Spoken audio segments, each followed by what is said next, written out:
Bon ok, c'est la fin de la récréation. ChatGPT vient de remonter sur le trône de l'intelligence artificielle, vient d'exploser, de détruire DeepSeek et même tous les concurrents IA, et vous allez rapidement comprendre pourquoi. Vous le voyez à l'écran, il y a une nouvelle fonctionnalité qui vient de sortir, qui s'appelle Deep Research, qui va permettre de faire des recherches d'informations sur Internet de manière structurée, et plutôt que de rester sur une longue introduction, eh bien je vous propose d'entrer dans le vif du sujet et on va la tester en live. Vous allez voir juste ici, j'ai préparé une recherche. Je me souviens en fait d'un jeu vidéo auquel je jouais quand j'étais jeune, donc dans les années 95-97 environ.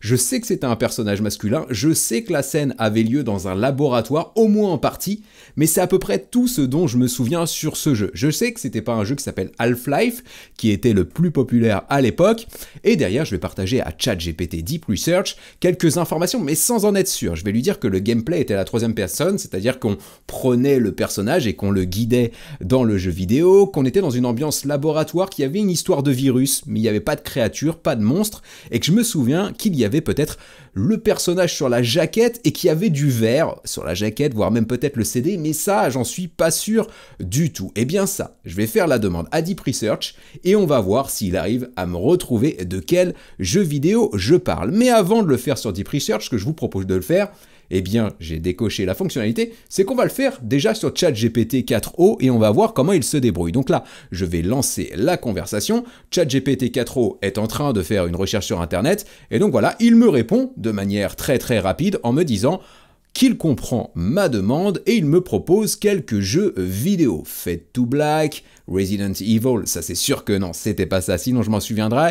Et MDK, je crois que justement il y a un monstre à l'intérieur, donc ça va pas être ce jeu-là. Donc voilà ce qu'on a sur le jeu MDK PlayStation, donc non, il y a un alien, je crois, en personnage principal. C'est pas du tout le jeu que je recherchais, et donc pour Fade to Black, qui était un jeu de 95, ça me dit rien du tout, je vais quand même taper là-dessus. PlayStation, donc non, là le jeu qui est présenté juste là, ça ne me parle pas, c'était pas celui-ci. Donc voilà, j'ai eu une recherche rapide, mais malheureusement, eh bien en fait, je n'ai pas eu la réponse à ma question. Eh bien vous allez voir, et ça va vraiment être bluffant. Je vais prendre ce prompt et je vais le partager avec Deep Research et vous allez comprendre le potentiel de cette fonctionnalité, la manière dont l'intelligence artificielle va structurer sa recherche pour essayer de m'apporter la meilleure réponse possible. Donc là, je lui pose exactement la même question, sauf que, comme vous le voyez, j'ai activé l'option Deep Research. Je vais lancer ma demande et vous allez voir la différence déjà d'interface et d'expérience. Déjà, le premier truc qui se passe, eh bien, c'est que Deep Research va me poser quelques questions. Est-ce qu'il s'agissait d'un jeu d'action? Est-ce que je me souviens que si c'était un jeu plutôt réaliste, etc., etc. Donc là, lui, il réfléchit. Il a besoin d'informations supplémentaires pour pouvoir me guider. Et donc, du coup, je vais répondre à ces questions et on va voir la suite. Donc là, j'ai répondu à ces questions. Vous le voyez, c'est de manière très vague. En fait, j'ai que quelques bribes de souvenirs de ce jeu vidéo. Et donc voilà, je lui réponds ce qui me passe par la tête, ce dont je me souviens approximativement, c'était il y a 30 ans maintenant, donc ça commence à dater. Et donc là, vous le voyez, il me dit, ok, je vais chercher un jeu PlayStation sorti entre 95 et 97, avec ce genre de gameplay, il reprend les caractéristiques de ma demande, et là, vous allez le voir, il va prendre beaucoup plus de temps que ChatGPT 4o basique, et il me dit même, à la fin de sa réponse, qu'en fait, il va me donner la liste de jeux dès qu'il aura les résultats. Et ça, vous allez le voir, c'est quelque chose de redondant avec Deep Research. Il va nous dire qu'il nous prépare les trucs, qu'il nous prépare son rapport et qu'on peut repartir sur d'autres actions, qu'il nous fera part de son résultat une fois qu'il l'aura en nous mettant une notification sur ChatGPT. Donc là, c'est assez pratique. Je pourrais revenir en arrière, aller sur l'interface ChatGPT et je pourrais retrouver juste après la conversation qui va bien. Pendant qu'il traite ma demande, le petit point qui est intéressant, vous le voyez, donc on va pouvoir activer Deep Research sur le modèle 4o, sur le modèle O1, sur les modèles O3 mini également, ça va être possible, O3 mini i qu'on a déjà évoqué sur la chaîne dans la vidéo qui s'affiche en haut à droite de l'écran et qui sera en lien dans la description. On a fait un test complet de ces deux nouvelles intelligences artificielles et sur le mode Pro Mode, donc l'intelligence artificielle à 200 $ par mois, mais ça, je vous en reparlerai en fin de vidéo. Donc là, c'est parti, il a reformulé ma recherche et donc là, vous le voyez, il est en train de chercher des informations sur Internet. Vous pouvez cliquer sur la petite pop-up qui est juste ici et vous allez avoir sur la droite, je vais rapidement bouger ma webcam pour que vous puissiez voir ça, eh bien la manière dont il réfléchit. Il va mener déjà certaines réflexions, il va ensuite rechercher des informations sur Internet. Une fois qu'il va trouver des infos, il va aller visiter certaines pages et il va continuer comme ça pendant plusieurs minutes. C'est pour ça que je vous retrouverai pour le résultat final. Une fois qu'il aura analysé toutes les informations à sa disposition en profondeur, il reviendra avec une réponse complète. Là, vous le voyez en live, c'est assez intéressant. Il a identifié un jeu qui s'appellerait Overblood. Comme ça me dit rien du tout, mais il est en train de regarder la jaquette. Il trouve la jaquette sur Internet et il est en train du coup de comparer les jaquettes des différents jeux vidéo qu'il a identifiés. Donc en fait, il est en train d'utiliser ChatGPT Vision pour ça, pour vérifier s'il y a bien le personnage comme je lui ai indiqué sur la jaquette, ou encore si la jaquette est de couleur verte. Ça, je trouve ça assez fou. Vous imaginez quand même le potentiel de cet agent. Il va chercher des informations sur Internet, il va analyser toutes les informations, que ce soit du texte, des PDF, on va voir que c'est le cas juste après, ou encore des images. Il met tout ça ensemble et du coup, il va pouvoir me faire une réponse complète une fois qu'il aura terminé toutes ses analyses. Je trouve ça juste bluffant. Alors ça y est, il vient de me répondre immédiatement, donc il m'a transmis sa réponse dans la globalité. Vous le voyez juste ici, il aura fallu 4 minutes pour me trouver l'information, donc c'est assez long. Je peux cliquer dessus, retrouver toutes les actions que je vous ai décrites brièvement tout à l'heure. Et donc là, il me propose différents jeux. Donc Broken Helix, on a vu que ce n'était pas le cas. Fade to Black, on a vu que c'était pas le cas également. Mais là, il me propose un autre jeu, Overblood. Mais Overblood, ça me dit rien non plus. Néanmoins, il me dit que ça se passe dans un laboratoire, donc ça pourrait être ça. Et il me dit que c'est un titre qui n'était pas très médiatisé à sa sortie. Ça, je me souviens que c'était pas connu. Il y a que moi qui jouais à ce truc, je crois. Vous pourrez me dire en commentaire si c'est pas le cas, si vous pensez aussi au même jeu vidéo. Et il dit, même la jaquette du jeu montrait le héros dans un décor technologique aux teintes verdâtres. Eh bien, je vais aller voir Overblood juste ici. On va voir ce que ça donne. Bien entendu, j'aurais pu cliquer sur les sources, hein, vous l'avez vu, voilà, juste ici. Et là, je crois, je suis désolé, je bug, je m'attendais pas à ça parce que ce jeu, je le recherche depuis des années, et 30 ans plus tard, là, le CD, là, il me fait... Enfin, voilà, je me souviens. Voilà, désolé, je bug en même temps que ça parce que je suis tellement surpris. C'était ce CD-là, c'était ce jeu. C'était un truc de fou. Est-ce qu'on peut l'acheter, ce jeu? Apparemment, il est sur Amazon. C'est un truc de fou. Je vais aller voir juste après. 111 $. Je vais peut-être réfléchir avant d'acheter ce jeu, mais c'est Overblood. Et donc là, trouvé par ChatGPT Deep Research qui a mené une recherche en profondeur. Donc là, c'est sur quelque chose un peu de marrant, un peu de nostalgique. Ce que je vous propose maintenant de faire, c'est d'aller voir déjà ce qu'est ChatGPT Deep Research, ce qu'il y a sous la machine, et on va commencer à faire des tests bien plus concrets pour vous montrer tout le potentiel de cette intelligence artificielle dans votre quotidien. Mais avant ça, parce que ça me démange, j'ai envie de voir ce qu'est capable de faire DeepSeek, cette intelligence artificielle chinoise dont tout le monde parle actuellement, dont tout le monde dit, vous le voyez sur les réseaux sociaux, sur YouTube, que ça explose ChatGPT. Eh ben on va voir ce que ça donne. Donc on va activer DeepSeek R1, la meilleure IA de chez DeepSeek. On va activer en même temps la recherche sur Internet, ce qui équivaut à Deep Search sur ChatGPT, et on va lui faire exactement la même demande. Je vais lui demander avec les mêmes détails s'il peut me retrouver le jeu. On va lancer la requête. Là, logiquement, ça va être beaucoup plus rapide du côté de chez DeepSeek, mais est-ce qu'il va être capable de me retrouver le jeu Overblood? Eh bien, on va découvrir tout ça ensemble. Et oui, tout au long de ce test découverte de ChatGPT Deep Research, eh ben, je vais le comparer avec DeepSeek et même d'autres intelligences artificielles pour voir si ChatGPT est vraiment le numéro 1 de l'IA. Donc là, vous le voyez, ça y est, DeepSeek R1 se lance. Il nous fait part, lui aussi, de ses réflexions. Il commence à parler de Resident Evil. Donc là, on est un peu à côté de la plaque d'un jeu qui s'appelle Parasite Eve, là ça me parle pas du tout, de Dino Crisis, Siphon Filter, ça je sais que c'était pas ça. Bref, il continue ses recherches, on va voir le résultat à la fin. Est-ce qu'il va trouver Overblood ou non? Eh bien on aura la réponse dans quelques secondes maintenant et ça va être instantané avec le montage. Bon, pendant que DeepSeek est toujours en train de réfléchir, finalement ça va être plus long que ChatGPT Deep Research. Je viens de capter que j'avais pas mis la lumière, donc logiquement vous me voyez un peu mieux maintenant. Donc ça y est, il répond en live, c'est ça qui est génial avec l'intelligence artificielle. Donc là il me dit MDK 97, donc on a vu que c'était pas ce jeu vidéo. Est-ce qu'il va en proposer d'autres plus pertinents, et notamment Overblood? Donc Apocalypse en 98, c'était pas ça.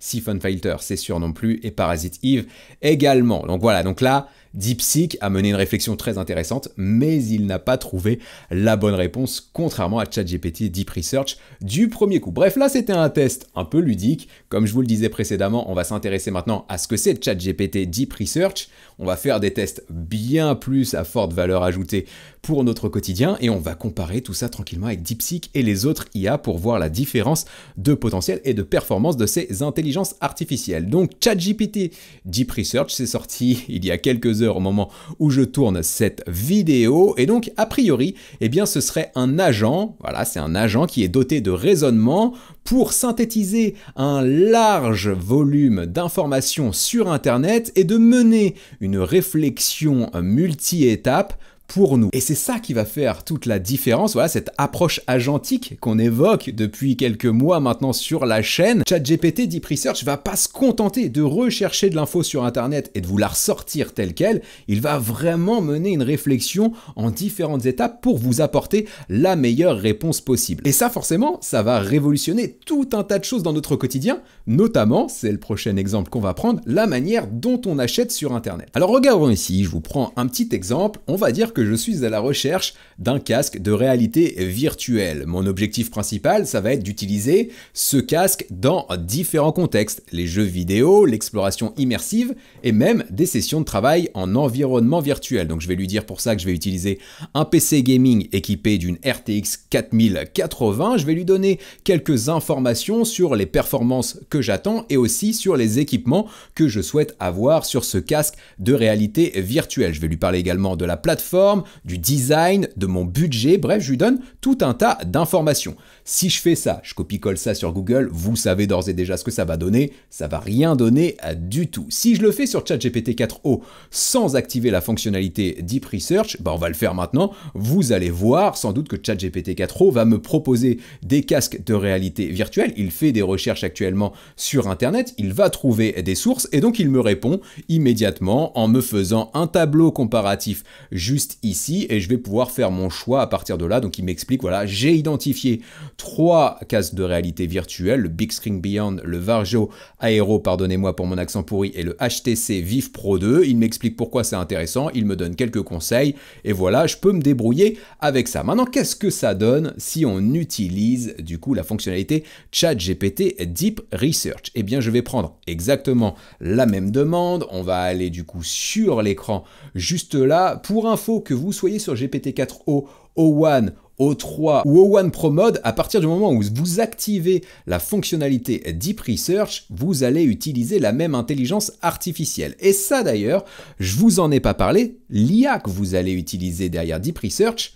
c'est O3, la prochaine intelligence artificielle qui va sortir sur ChatGPT, donc la version supérieure des O3 mini que nous avons évoqué sur la chaîne. Et ça aussi, c'est un point fondamental. Bref, on y reviendra en fin de vidéo. Donc là, je vais copier exactement la même demande pour mon casque de réalité virtuelle et je vais lancer du coup la demande auprès de ChatGPT Deep Research. Et donc là, maintenant, vous commencez à avoir l'habitude. Ce qui va se passer, c'est que du coup, il va déjà me poser quelques questions supplémentaires avec toujours le même but, celui de m'apporter la meilleure réponse possible. Alors ici, je vais lui donner quelques informations supplémentaires en lui disant que je veux des comparatifs, que je veux une analyse approfondie avec des casques de réalité virtuelle, le prix que ça va me coûter, etc. J'ai besoin d'avoir toutes les informations avant de me décider d'acheter ou non. Et je vais même lui demander le lien pour acheter le meilleur casque qu'il aura identifié. Je vais lancer du coup la demande et donc là vous allez le voir, comme tout à l'heure, il va ouvrir la petite pop-up, la petite fenêtre qui va bien. Il va d'abord me rassurer en me disant que ça va prendre du temps et qu'il reviendra vers moi. Voilà, je te tiens informé dès que l'analyse est prête. Donc je vais pouvoir partir faire autre chose. Et ça tombe bien, cette demande, je vais la faire d'une autre manière en utilisant une autre fonctionnalité de ChatGPT qui s'appelle ChatGPT Operator. On en a là aussi déjà parlé sur la chaîne dans la vidéo découverte qui s'affiche en haut à droite et qui sera en lien dans la description, et donc vous allez voir un petit peu la différence de performance. Donc là c'est parti sur ChatGPT, ce qu'il y a de bien, rappelez-vous, c'est que je peux fermer la fenêtre et aller ailleurs, et donc ici, eh bien je vais aller sur ChatGPT Operator, qui est un agent autonome d'intelligence artificielle qui va prendre le contrôle de mon ordi et qui va faire des recherches, voire mener des actions directement pour moi. Et donc là en fait vous allez le voir, je vais lui poser exactement la même question. Et imaginez le potentiel qu'il y aura dans quelques semaines, quelques mois, quand ChatGPT Deep Research sera activé, disponible dans le ChatGPT Operator. Je vous laisse juste voir comment ça fonctionne, je lance la conversation juste ici. Et vous allez voir, ouais, le futur, les mois à venir en termes d'intelligence artificielle du côté de ChatGPT, ça va être vraiment incroyable. Donc là, j'ai partagé mon prompt exactement le même. Je peux agrandir l'écran qui est juste ici, je vais bouger ma webcam. Et donc là, vous le voyez, il va faire des recherches sur Internet, il va cliquer sur différents onglets, il va retrouver des informations qui vont bien, jusqu'à la fin, avoir tous les éléments pour me dire dans le menu de gauche, donc sous ma webcam, quel est le meilleur casque de réalité virtuelle d'après tous les éléments que j'ai indiqués. Mais là, en fait, ce qui va se passer, c'est que comme il utilise principalement les moteurs de recherche et notamment le moteur de recherche Bing, bah, les résultats risquent d'être bien plus approximatifs. Il ne va pas avoir le réflexe, comme sur ChatGPT Deep Research ou encore DeepSeek R1, de structurer les informations, d'analyser différents critères. Il se base vraiment sur les mots que j'ai utilisés, sur la requête que j'ai faite et il n'ira pas chercher plus loin, contrairement aux deux options que je viens de citer. Donc là, vous le voyez, hein, Operator a récupéré des informations sur Internet, il analyse les différents casques de réalité virtuelle qu'il peut trouver, par exemple ici le HP Reverb G2.1, il va faire ça tranquillement, et à la fin, il me fera une synthèse. Voilà, il lui aura fallu 1 minute pour naviguer un petit peu sur Internet, il me propose des casques, notamment le Valve Index juste là, la réponse, je pousse ma webcam, je vais même fermer ça pour que vous puissiez voir ce que ça donne, très clairement, j'ai peu d'informations et j'ai presque envie de dire c'est moins bon que GPT-4o. On va désormais revenir sur la recherche qu'on est en train de faire actuellement avec ChatGPT Deep Research et là vous allez voir quand même la différence. Il mène des actions sur Internet, il va sur certains forums comme Reddit pour trouver des informations, il va visiter même des sites internet comme jeuxvideo.com, réalitévirtuelle.com, il va analyser des informations, il va tout comparer en fonction des critères que je lui ai indiqués. Donc là, j'ai vraiment hâte d'avoir la réponse finale. On va voir ce que ça donne, je vous retrouve une fois que c'est terminé. D'ailleurs, pendant qu'il est en cours, ce que je vous propose de faire, c'est de tester ça sur DeepSeek. Et donc du coup, je vais copier-coller exactement la même demande et on va voir comment DeepSeek R1 se débrouille lui aussi, en termes de vitesse et surtout en termes de résultats, en termes de présentation aussi de son analyse. Et ce sont les aléas du direct. On se rend compte que les serveurs sont occupés et donc il ne peut pas me répondre. Je vais relancer la demande. Logiquement, ça devrait quand même fonctionner du côté de chez DeepSeek et on va aller voir du côté de ChatGPT Research, Deep Research, ce qui se passe. Donc là, vous le voyez, il est vraiment encore en train d'analyser les choses, vraiment toutes les actions sur la droite qu'il est en train de mener. C'est ça qui est assez incroyable.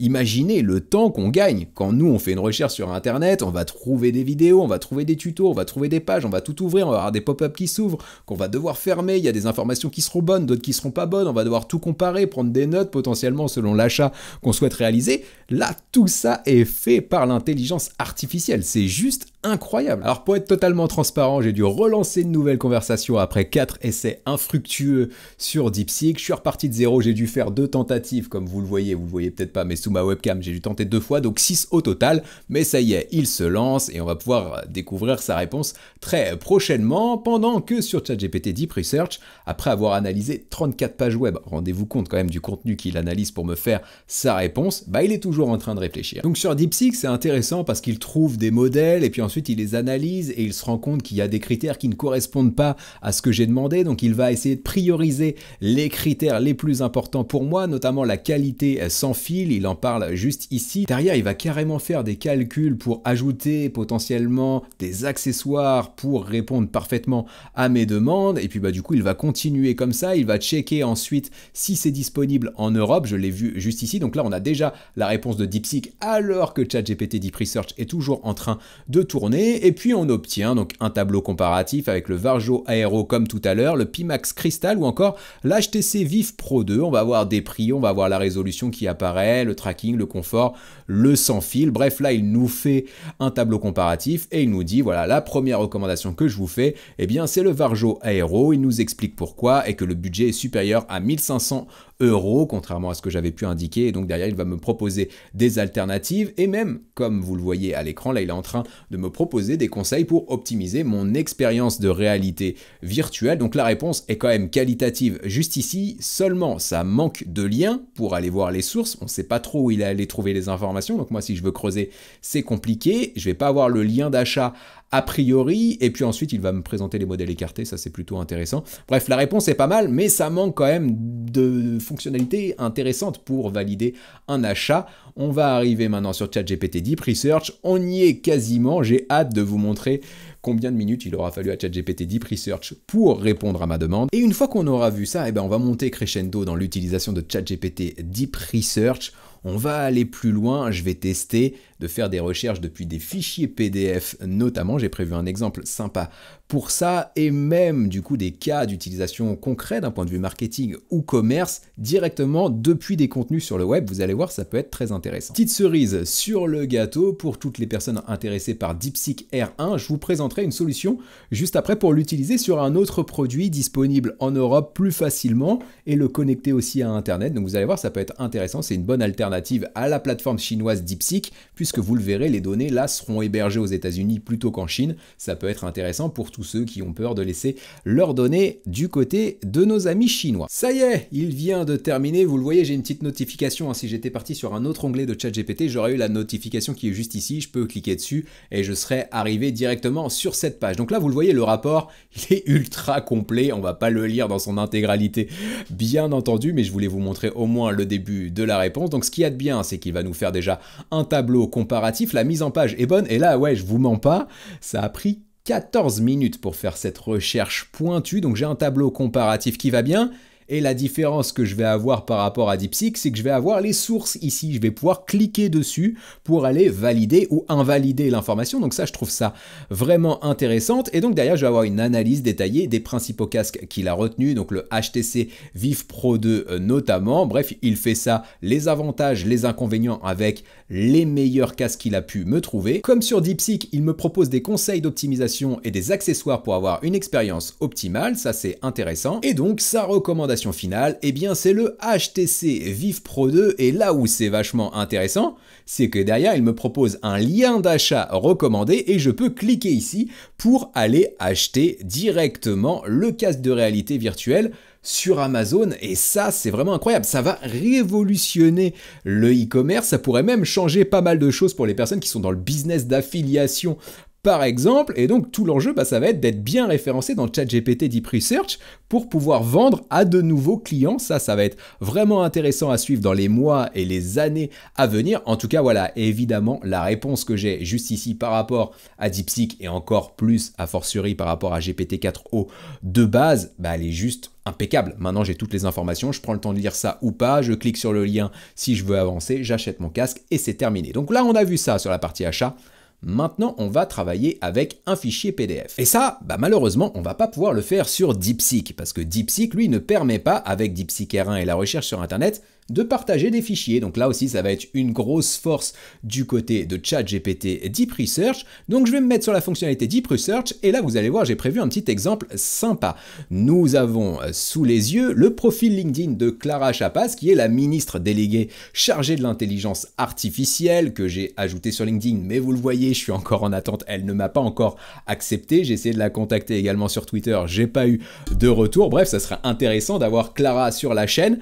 Pour le moment, il n'y a pas de contact de ce côté-là, donc ça risque d'être compliqué. Néanmoins, je le vois là dans sa photo de couverture, elle sera présente pour la semaine pour l'action sur l'intelligence artificielle. Il y a le sommet de l'IA qui aura lieu à Paris du 6 au 11 février et on y sera. Donc peut-être qu'on rencontrera Clara à ce moment-là et qu'on pourra discuter d'une potentielle interview sur la chaîne. Si ça vous intéresse, n'hésitez pas à le mettre en commentaire, à lui mettre un petit poke sur Twitter, pourquoi pas, pour attirer son attention. Néanmoins, ce qu'on va faire ici, comme Clara ne m'a pas répondu et que je vais rechercher des invités intéressants pour évangéliser l'intelligence artificielle dans les populations francophones, je vais aller sur plus et je vais enregistrer le CV de Clara Chapaz, le profil LinkedIn de Clara Chapaz au format PDF. bien entendu, je l'ai déjà fait pour préparer la vidéo. Et donc, ce que je vais faire, c'est que je vais les récupérer sur mon ordinateur. Voilà, il est juste ici, donc je l'ajoute. Et derrière, je vais faire une demande à ChatGPT Deep Research, que j'ai là aussi préparé. Je vais lui demander de me trouver une liste de contacts similaire à ce profil sans le citer, pour qu'il puisse analyser le PDF en partant, j'allais dire, de zéro.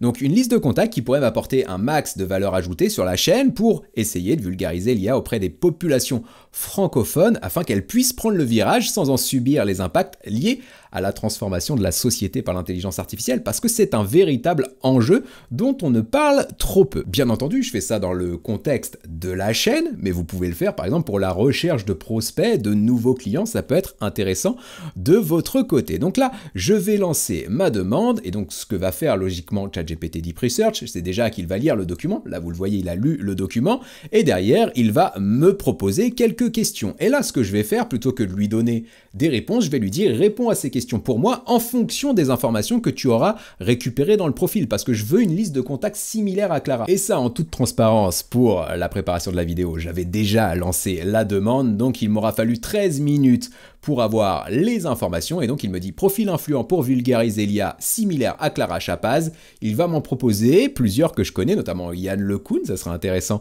de l'avoir sur la chaîne. Derrière, on va avoir d'autres acteurs, Aurélie Jean notamment, Clément Delangue, Cédric Villani, ça pourrait être intéressant, Mounir Majoubi, ancien ministre, si je ne dis pas de bêtises, voilà, ancien secrétaire d'État au numérique 2017-2019, et je vais avoir des liens pour pouvoir, pourquoi pas, prendre contact avec ces personnes. Donc voilà, il m'explique pourquoi ces personnalités sont intéressantes pour moi en fonction de ce que je lui ai demandé, et ce sont effectivement des profils qui sont similaires à Clara Chapaz. Alors en toute transparence, cette fonctionnalité, je joue avec depuis des heures, j'ai peu dormi d'ailleurs pour la tester tellement j'étais emballé, et je l'ai testé sur tout un tas de choses, notamment ici sur un truc un peu loufoque, mais ça va me permettre de faire une petite dédicace à Madi du Coffee Art Shop au Havre, chez qui je vais régulièrement pour faire une petite pause entre deux vidéos, qui fait d'excellents cappuccinos, mais j'ai voulu voir comment ChatGPT Deep Research pouvait améliorer encore Madi pour proposer des mousses encore plus onctueuses, si c'est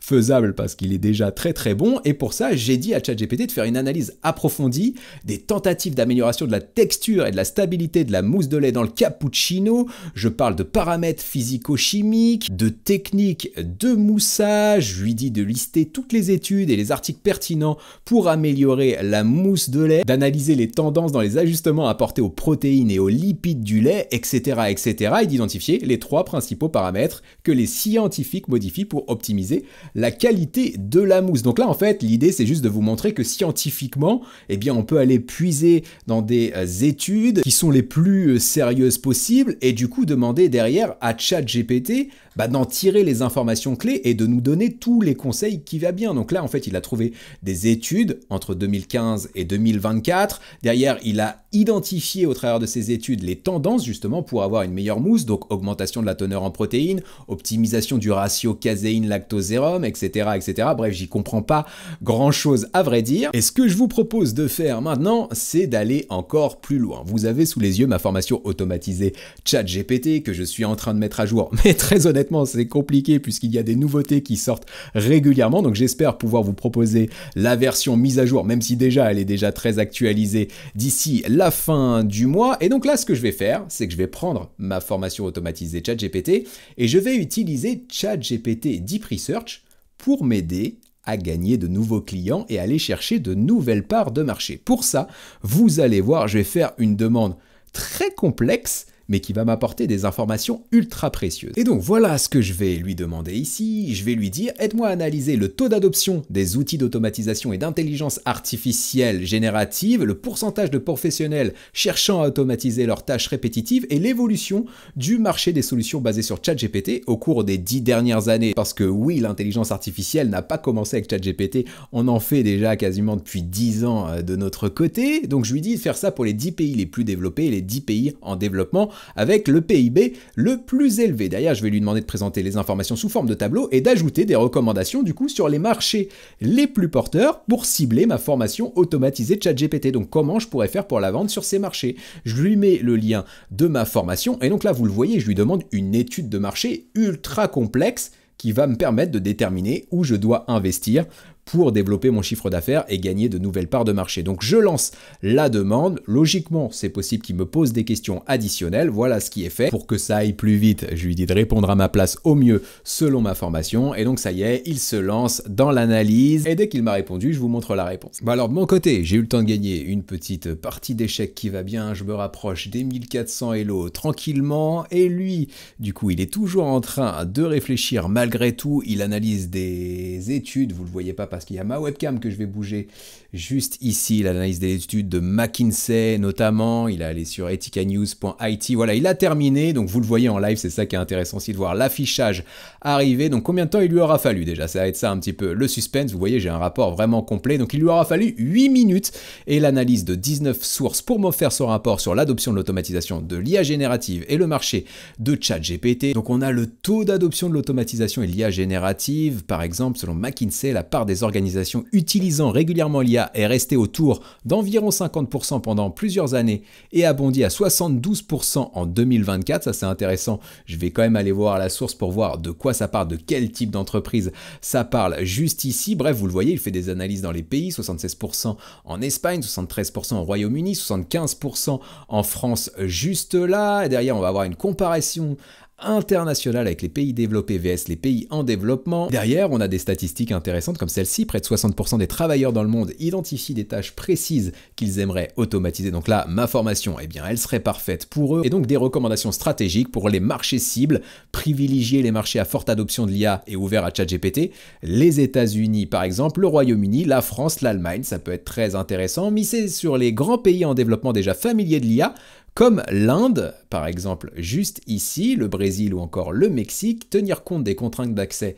et de langue, cibler les secteurs et les cas d'usage porteurs dans chaque pays. Bref, j'ai une stratégie complète basée sur une étude de marché complète réalisée en 8 minutes grâce à ChatGPT Deep Research. Je vous ai prévu un dernier exemple qui va me permettre de vous montrer aussi comment vous pouvez utiliser DeepSeek R1 avec un autre outil connecté à Internet. Ça va être un exemple plus léger et juste après, je reviendrai sur quelques axes d'amélioration car comme vous allez le voir, ce qu'on voit ici, ouais, c'est complètement bluffant. Mais on en est qu'au tout début et ça va être juste incroyable dans les mois à venir. Et donc, comment vous pouvez utiliser DeepSeek R1 en le connectant à Internet, DeepSeek R1, eh bien vous allez pouvoir utiliser un outil qui s'appelle Perplexity AI. Je pense que vous le connaissez si vous suivez la chaîne, mais si vous ne le connaissez pas, j'ai fait un tutoriel complet qui là aussi s'affiche en haut à droite de l'écran et qui sera en lien dans la description. Et vous avez maintenant la possibilité d'utiliser le modèle DeepSeek. Et comme vous le voyez juste là, je vais bouger ma webcam, eh bien vous avez le nouveau modèle DeepSeek, mais qui est hébergé aux États-Unis. C'est une version spécifique. Et donc, ce que je vais faire ici, eh bien, je vais demander à R1 connecté au web via Perplexity AI d'analyser les probabilités pour que mon équipe de foot, vous voyez peut-être le maillot qui traîne, voilà, de ce côté-là, le maillot de mon équipe de foot du Havre AC, le HAC, qui est dernier du championnat de Ligue 1 actuellement. Et donc, moi, j'ai envie de connaître quelles sont les probabilités pour que le hack reste en Ligue 1 à l'issue de la saison. Donc là, je vais demander à DeepSeek R1, et on va faire la même chose sur ChatGPT Deep Research juste après, je m'en mêle les pinceaux avec les accents, eh bien de se baser sur le classement, de se baser sur l'historique du club, de l'historique du championnat de France, et de me donner une probabilité sur 100 pour savoir si le hack va se maintenir en première division, et je lui demande de justifier sa note de probabilité en me livrant tous les arguments les plus pertinents. Donc si je fais ça sur Perplexity AI, ça va être le même fonctionnement que sur DeepSeek, sauf qu'on va être sur une plateforme qui est hébergée aux États-Unis. Donc là, vous le voyez, il fait des recherches sur Internet pour connaître le classement de Ligue 1 actuellement, pour rechercher des informations sur les derniers matchs du Havre, etc., etc. Une fois qu'il aura fait toutes ces recherches sur Internet, bah vous allez le voir, ça va activer le raisonnement avec DeepSeek R1. Donc du coup, il va analyser toutes ces informations et me faire la réponse la plus adaptée possible. Donc là, voilà, il analyse tout ça. On voit que le Havre est dernier. C'est écrit juste ici. On a les sources qui apparaissent, le nombre de buts marqués, le nombre de buts encaissés, le nombre de victoires, a priori, sur les derniers matchs. Eh ben, il n'y en a pas eu, donc ça va être compliqué à trouver. Bref, voilà, en analysant tous ces facteurs, je suis capable de vous faire la réponse. Et la réponse, c'est la suivante. Un état des lieux du classement, donc 18e, dernier avec 13 points après 19 journées. C'est bien ça, 14 buts marqués pires attaques du championnat, c'est très bien, il va me déprimer notre petit ami Dipsic, 38 buts encaissés, 17e défense, ça sent vraiment pas bon, dynamique sportive défavorable, une victoire en 10 matchs, ouais, on s'embête quand on regarde les matchs du Havre, effectif limité, le meilleur buteur c'est un milieu de terrain, et en plus, il est blessé, calendrier compliqué, les matchs à venir vont être difficiles, PSG, OM, Monaco, Lille, Nice, historique défavorable, 70% des équipes classées 18e à mi-saison sont reléguées, donc là on a une petite stat intéressante, et donc derrière, maintien direct, 5% de chance selon Dipsic R1, 10% d'accéder au barrage, donc c'est un match qui nous permettrait, si on le gagne, de rester en Ligue 1, on joue contre le barragiste de Ligue 2, et enfin la relégation, ouais, 95%, donc là ça commence à être très très compliqué pour le Havre, néanmoins, dernier espoir pour me garder le moral, le match contre Toulouse du 23 février, la réception de Nice le 16 février pourrait relancer la dynamique, ouais, ça j'y crois pas trop. Bref, on a la réponse de Perplexity AI, et donc je vais faire exactement la même demande sur ChatGPT Deep Research pour voir comment il se débrouille. Donc là c'est hyper intéressant, hein. Il va analyser le classement a priori, l'historique des clubs promus en Ligue 1, les forces et faiblesses du Havre, donc l'effectif, la tactique, les performances face aux concurrents, le calendrier restant et la difficulté des matchs, les budgets des équipes, etc., les tendances générales du championnat français en matière de relégation, donc on va avoir une analyse vraiment complète. On va découvrir ça juste après, mais tout à l'heure je vous disais que je reviendrai notamment sur l'intelligence artificielle qu'il y a derrière OpenAI Deep Research et sur ses performances et aussi sur les axes d'amélioration qu'on va pouvoir avoir, parce que là on a vu que du bluffant, mais vous allez voir, la marge de progression, elle est énorme. Pour ça, je suis retourné sur la page de présentation de Deep Research, que je vous mettrai bien entendu en lien dans la description, et vous le voyez, il y a des benchmarks qui sont présentés, et c'est des benchmarks ultra intéressants, pas ceux qu'on a l'habitude de voir sur les outils d'intelligence artificielle, où ils ont tous 90% et plus de précision, de performance. Là, on est sur des examens qui visent à mesurer le niveau d'intelligence de l'intelligence artificielle par rapport à l'humain, sur des tâches, sur des questions, des problématiques que rencontrent et que résolvent les humains. Et pour ça, il y a deux benchmarks qui sont intéressants, Humanities Last Exam juste ici, et un autre qui s'appelle Gaia. Et si vous regardez déjà les performances, vous allez voir qu'OpenAI Deep Research explose toute la concurrence, mais vraiment toute la concurrence. On est à 26,6% de précision, de bonnes réponses sur ce Humanities Last Exam, contre seulement 9,4% sur DeepSeek, contre seulement 3,3% sur GPT-4o. Donc là, on fait un bond en avant. Même pour les deux dernières IA sorties par OpenAI il y a quelques jours à peine, le taux de précision est de 13% sur O3 Mini AI, on passe à 26,6% avec Deep Research. Donc voilà, 3 à 4 fois plus par rapport à DeepSeek, 2 fois plus par rapport à la dernière intelligence artificielle d'OpenAI qui a quelques jours à peine.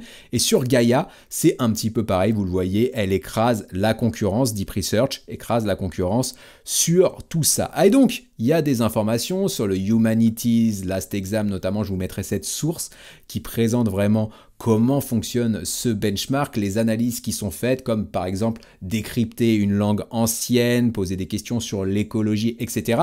Et ce qui est intéressant, on apprend ici qu'en fait, l'humain, il a un taux de précision de réponse, de bonne réponse de 92% sur ce genre d'action.